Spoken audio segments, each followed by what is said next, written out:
test. It's a meeting of worlds, a moment where ancient traditions collide with modern life. From the very first sip, the Hadzabe people display genuine curiosity, surprise, and laughter, giving us a glimpse into their unfiltered, authentic reactions to something completely foreign in their everyday lives. Every expression tells a story. From cautious tasting to moments of sheer delight, their faces reflect the pure, universal human experience of trying something new. Watch as their initial confusion slowly turns into joy, laughter, and even playful experimentation. This video captures a rare blend of humor, cultural insight, and human connection, showing how even a simple protein shake can become a bridge between worlds. The Hadzabe tribe is one of the last remaining hunter-gatherer communities living in harmony with nature and preserving ways of life that have existed for thousands of years. Seeing them interact with a modern manufactured drink provides a unique perspective on culture, curiosity, and adaptation. Their reactions are not only funny, they are enlightening, showing us how tradition and novelty can meet in the most heartwarming and genuine ways. Whether you're passionate about wildlife, fascinated by tribal culture, or simply love funny, unexpected reactions, this video has something for everyone. Laugh, smile, and be inspired by the way this incredible community engages with the modern world while staying rooted in their ancestral traditions. Every sip, every reaction, and every laugh is a reminder of the universal joy of discovery. This is more than entertainment. It's a celebration of human curiosity, culture, and connection. Don't miss a single moment of this unforgettable experience. Share it with friends and family, comment on your favorite reactions, and let yourself be amazed by the humor, warmth, and authenticity of the Hadzabe tribe.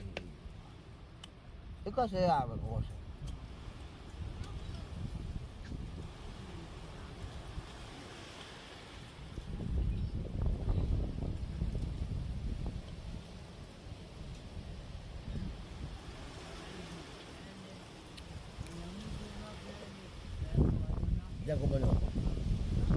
Jago belum. Jago.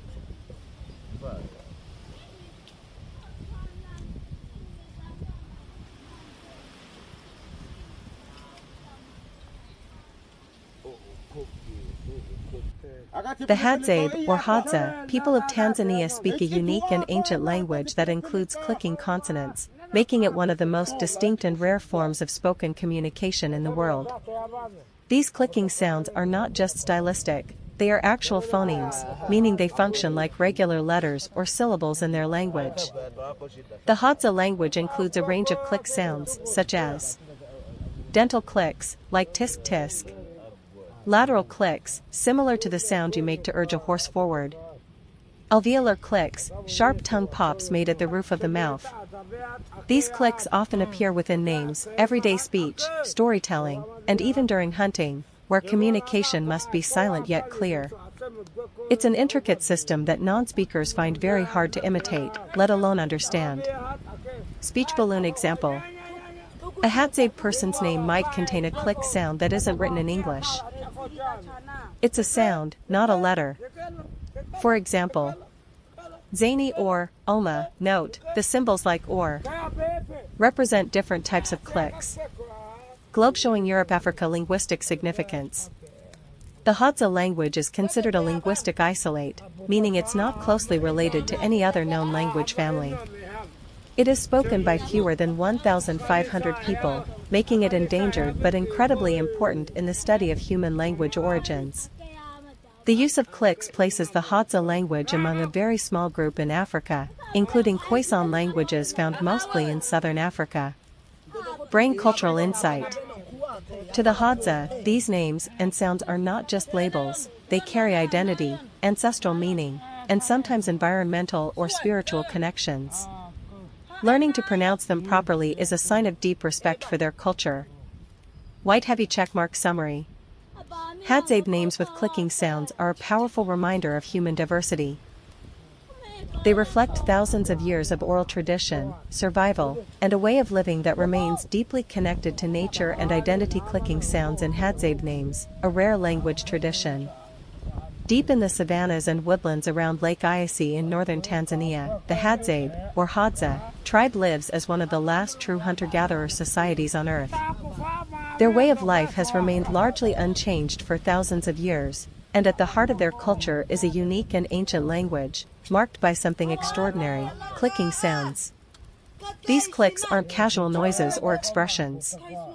They are real, meaningful components of the Hadza language, used not just in speech but within names themselves, making Hadzabe personal names some of the most unique and difficult to pronounce in the world for outsiders. Speaking head, what are clicking sounds? In phonetics, clicks are non-pulmonic consonants.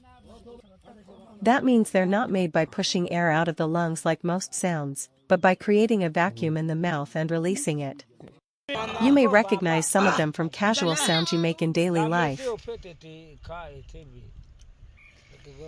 By dawn the river widened into a golden mist, and Myra's canoe drifted toward a shore alive with color and sound. Before her stretched a market unlike any she had ever seen, a market where memories and stories shimmered like silk. Stalls lined the winding paths, each one glowing with lanterns of every size and shape. Some lanterns hummed with ancient African proverbs. Some flickered with jazz notes and gospel hums from faraway American nights. All of them whispered softly as Mira passed, like wind through pages of 100 unwritten books. An old storyteller in a kitenge robe called out, "Child, trade me a dream and I'll weave you a tale that can calm storms." A young woman with patchwork skirts and beaded braids held up carved gourds. "These hold laughter from villages across the desert. Mix it in your cooking and your food will sing." A man with a banjo and a basket of sweet cornbread offered, "Share a memory, little one, and I'll play you a tune that brings the moon closer." By dawn the river widened. Mira wandered deeper, the land's canoe drifted toward a shore alive with color and sound. Before her stretched a market unlike any she had ever seen, a market where memories and stories shimmered like silk. Stalls lined the winding paths, each one glowing with lanterns of every size and shape. Some lanterns hummed with ancient African proverbs. Some flickered with jazz notes and gospel hums from faraway American nights. All of them whispered softly as Mira passed, like wind through pages of 100 unwritten books. An old storyteller in a kitenge robe called out, "Child, trade me a dream and I'll weave you a tale that can calm storms." A young woman with patchwork skirts and beaded braids held up carved gourds. "These hold laughter from villages across the desert. Mix it in your cooking and your food will sing." A man with a banjo and a basket of sweet cornbread offered, "Share a memory, little one, and I'll play you a tune that brings the moon closer." Mira wandered deeper, the lantern in her hands glowing brighter with every step. She passed tables of carved masks, each one whispering its origin. A griot's face from Mali. A jester from New Orleans Mardi Gras. A bird spirit from tales told under baobab trees. The air smelled of smoke, honey, hibiscus, and fresh bread. Children ran laughing between stalls, chasing glowing beads that hovered like fireflies. Drums throbbed from somewhere in the distance, answered by a humming choir of unseen voices. Mira paused at a stall where an elder wove cloth that shimmered like water. "Your lantern," the elder said, "carries many fires, but it is not yet complete." "How do I complete it?" Mira asked softly. "By sharing," the elder said, hands never stopping their weaving. "Take what you've gathered, our stories, our songs, our foods, and carry them home. When you light them again, when you tell them in your own voice, the lantern will bloom into a star." Mira felt tears prick her eyes. She thought of Willowmere, of her grandmother's hands, of the dream walkers by the twin fires. She thought of the drums, the cornbread, the baobab canoe, the blues, and the chorus strings woven into one melody. She held the lantern high. It flared so brightly that the whole market seemed to pause, bathed in gold.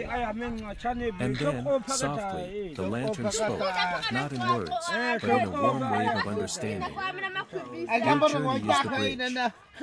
Your story is the light.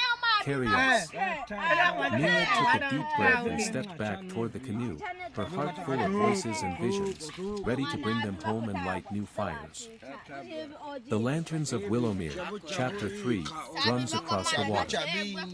Mira followed the lantern along the riverbank, the cool night air carrying the sound of distant drums.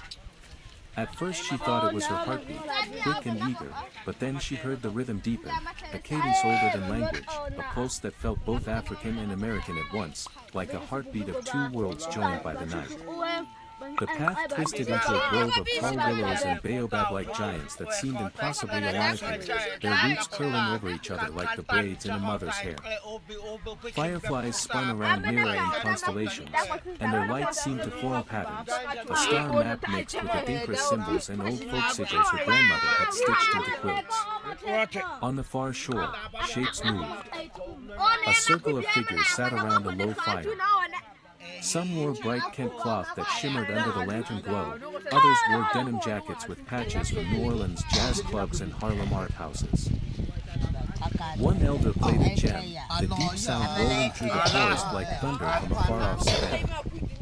Another strummed a leather guitar, picking out notes that carried the soul of gospel and blues. Mira stepped closer, and one of them, an old woman with cowrie shells braided into her hair, looked up and smiled. "Ah, child of lanterns," she said in a lilting tone that carried both the softness of the river and the strength of the desert. "We have been waiting for you." The others nodded.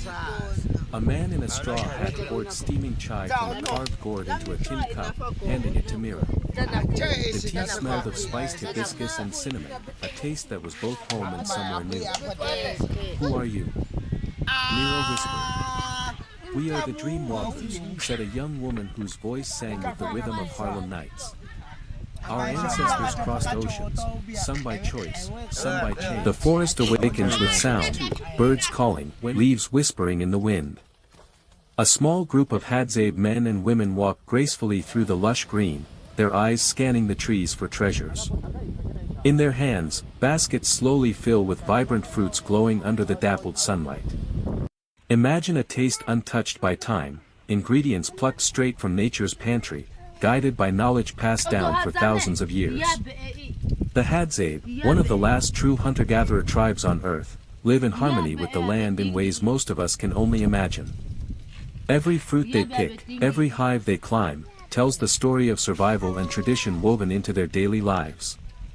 To witness their food culture is to glimpse a way of life that has nearly disappeared from the modern world. Now, step closer. The camera lingers on glistening wild honey dripping from combs, crimson forest berries shining like jewels, and roots freshly pulled from the earth. These are not ordinary ingredients, they are gifts of the wild, carefully gathered and celebrated.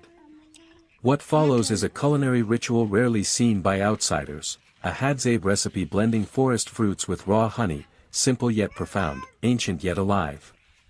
This is not just food, it is memory, connection, and survival preserved in taste.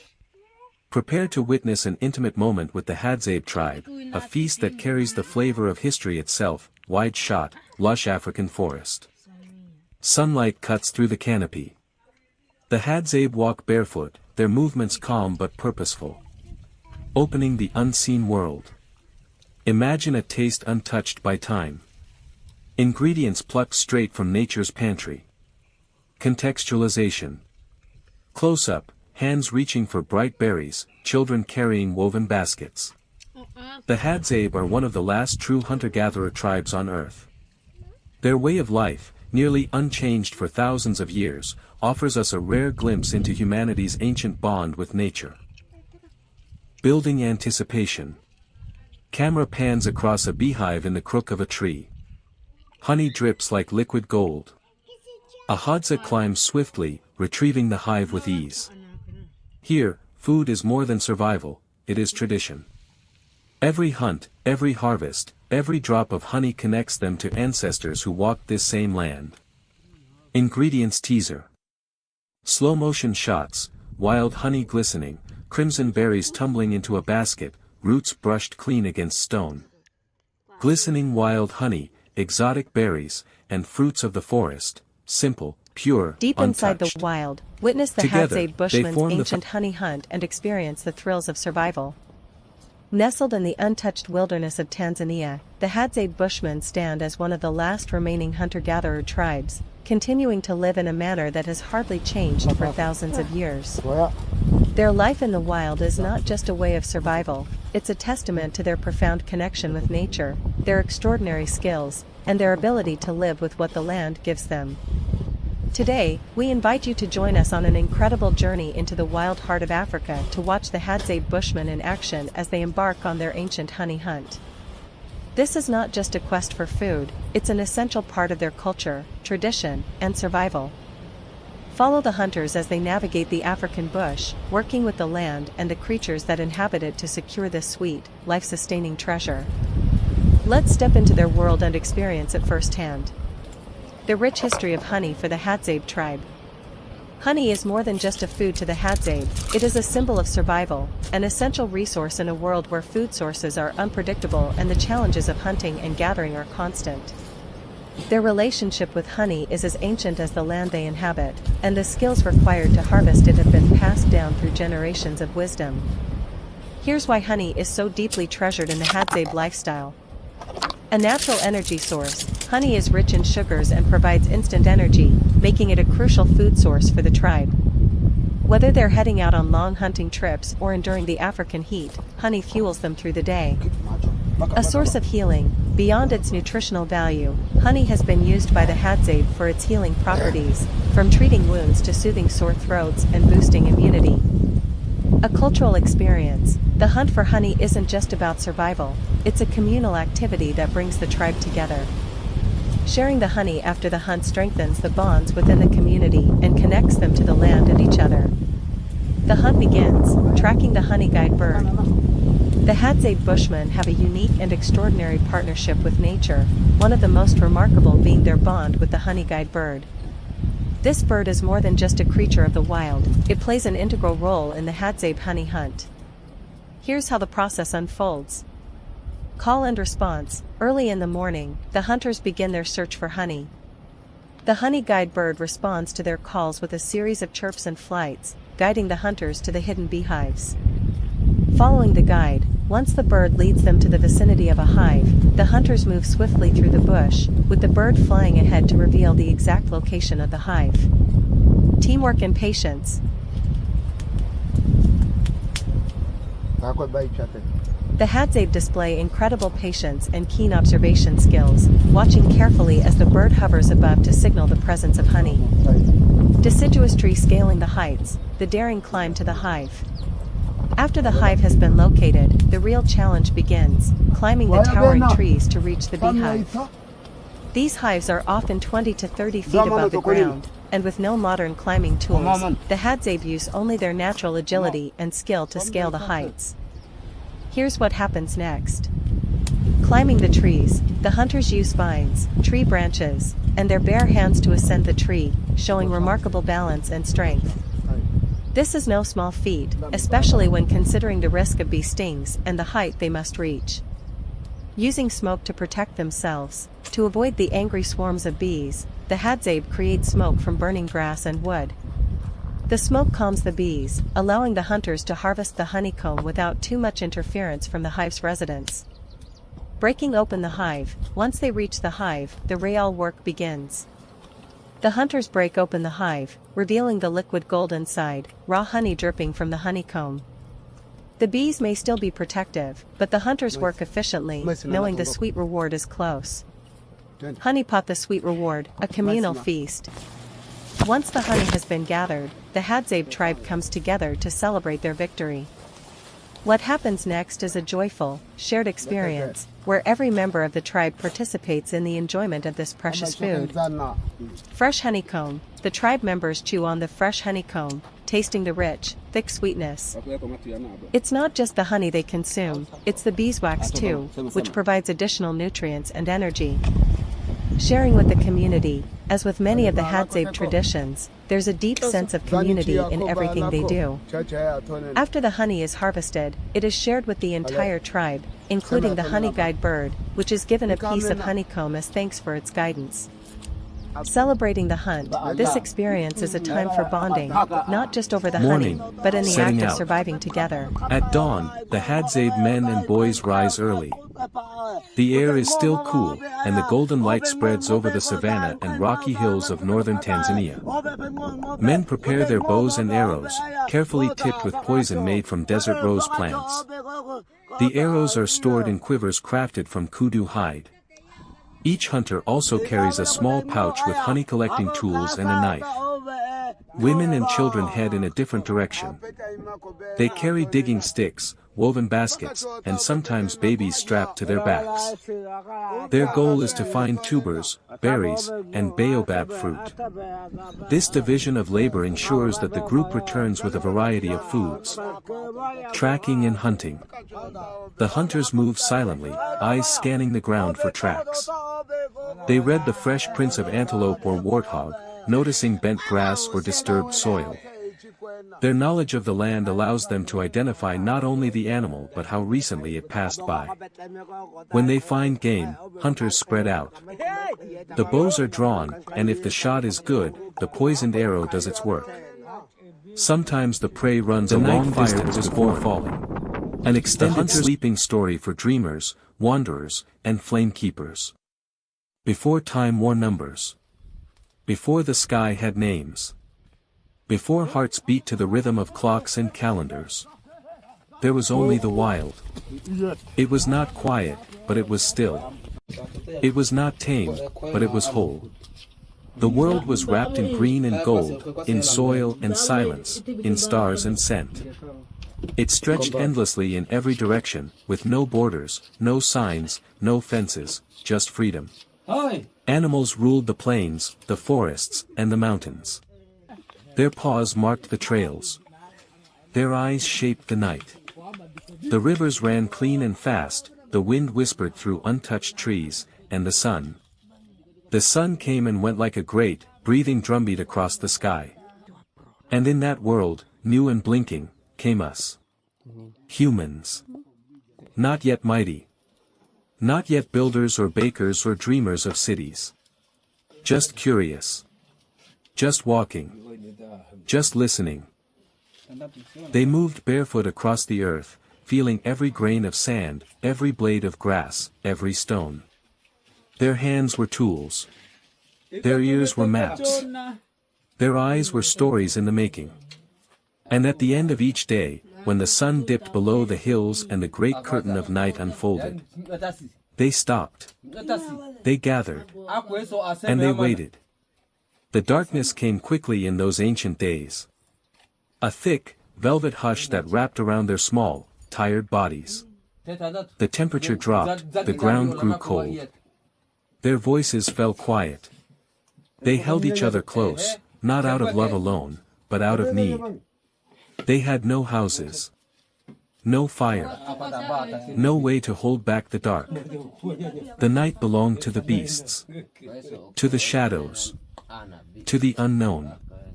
And every night, as they stared into the deep sky above, they must have wondered. Will we see the light again?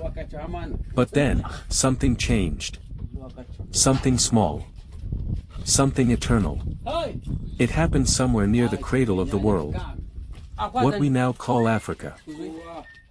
Where the soil is red and rich, and the stars stretch wide above the plains. There, one night, beneath the pale watch of the moon, a hand reached for a stone. Maybe it was boredom. Maybe it was accident. Or maybe, just maybe, it was destiny knocking softly. The stone struck another. Once. Then again. And again. A spark. Tiny. Bright. Gone in a breath. But not gone for good. It kissed a curl of dry grass. And in the stillness, a flicker rose. A flame, small, orange, almost shy. It danced like a newborn spirit, uncertain of the world. The people stared. First in silence. Then in awe. Then, in reverence. The fire whispered warmth against their skin. It lit up their faces, turned their shadows into dancers. It chased the cold from their bones, the fear from their eyes. And the beasts. The beasts in the dark took a step back. Then another. Then vanished into the trees. For the first time, humans were not prey. They were not just surviving. They were becoming. The fire did not roar. It crackled. It did not command. It invited. And around cooked, gathered, and listened to the world before the world became so noisy.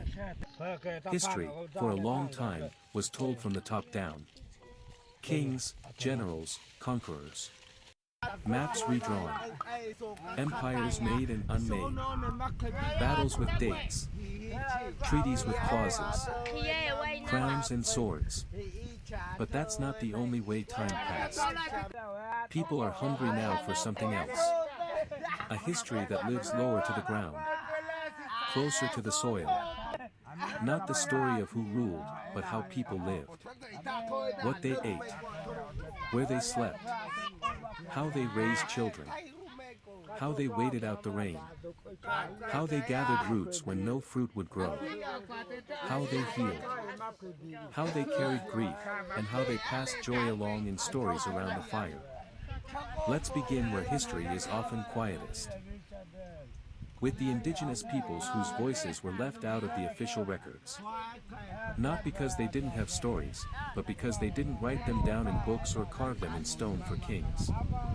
They stored them in the rhythm of seasons. In the smell of wild, in